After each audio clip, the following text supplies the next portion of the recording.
नमस्कार, माझं नाव सौ प्रतिभा साहेबराव पाटील. माझं वय 49. मी राहणारी लोकमान्य नगर, नागपूर.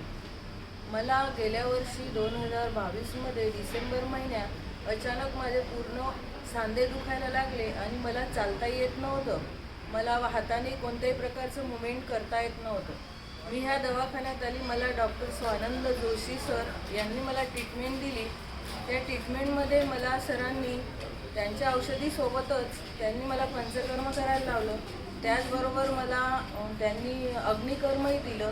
त्याचबरोबर त्यांनी माझं रक्तमोक्षणही करायला लावलं आणि अवघ्या 1 महिन्यात मी रिकवर झाली आणि मला कोणत्याही प्रकारचा आता त्रास नाही आहे. सरांनी जे मला पथ्य सांगितले होते ते मी सर्व पथ्य व्यवस्थित पाळले आणि औषध रेग्युलर घेत राहिली. सरांची योग्य ट्रीटमेंट मिळाल्यामुळे मी आज पूर्ववत झाली आहे आणि कोणत्याही प्रकारचं दुखणं मला नाही आहे. आता मला औषधही नाही आहे. 3 महिने मी रेग्युलर व्यवस्थित औषध घेतलं, ट्रीटमेंट घेतली. तरी माझं सगळ्यांना हेच सांगणं आहे की सरांकडून ट्रीटमेंट घेत असताना पथ्यही पाळणं, सर जी ट्रीटमेंट देते ती योग्य प्रकारे औषध घेऊन सरांनी सांगितलेल्या सल्ल्याप्रमाणे सगळ्यांनी औषध घेऊन ट्रीटमेंट घेऊन जर व्यवस्थित आपलं हे केलं तर आपण रिकवर लवकरात लवकर होईल.